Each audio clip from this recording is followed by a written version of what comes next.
Nasukol ng otoridad ang isang fish farm worker matapos itong mahuling nagbebenta umano ng iligal na droga sa isinagawang bypass operation sa bayan ng La Paz, Iloilo.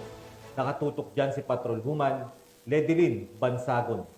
Ito ang maigting na kampanya ng kapulisan laban sa iligal na droga sa Iloilo City matapos madakip ang isang fish farm worker sa kinasang drug by bust operation ng mga tauhan ng City Drug Enforcement Unit 6 sa barangay na Bitas, La Paz, Iloilo dakong alas 8:59 ng gabi nito lamang ika-14 ng Oktubre taong kasalukuyan. Kinilala ni Police Captain Roque Jimeno III, Officer in Charge ng City Drug Enforcement Unit 6 ang suspect sa alias na Bern, 55 taong gulang, residente ng Barangay Taft North, Mandurriao, Iloilo City.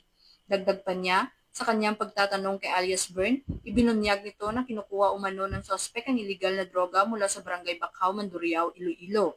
Nasamsam mula sa suspect ang isang sachet ng hinihilaang shabu matapos mabentahan ng buy bust money na nagkakalaga ng 5,000 piso. Sa isinagawang follow-up search, na-recover pa ang siyam na karagdagang sachet ng hinihilaang shabu na may kabuuang bigat na humigit kumulang 50 gramo at tinatayang halaga na 340,000 pesos. Kasalukuyan lang nasa kustudiya ng pulisya ang suspect para sa kaukulang dokumentasyon at sasampahan ng mga kaukulang kaso kaugnay sa paglabag sa Republic Act 9165 o ang Comprehensive Dangerous Drugs Act of 2002. Ang matagumpay na operasyon ay patunay ng walang tigil na laban ng Iloilo City Police Office sa iligal na droga at ang kanilang dedikasyon sa pagpapanatili ng kapayapaan, kaligtasan at kaayusan sa buong lungsod ng Iloilo.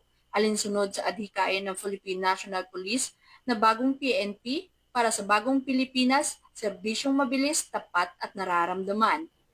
Mula dito sa Police Regional Office 6, ako ang inyong Police News Network Correspondent, Patrolwoman Ledilyn Bansagon, alagad ng batas, taga-taguyod ng Balitang Pulis.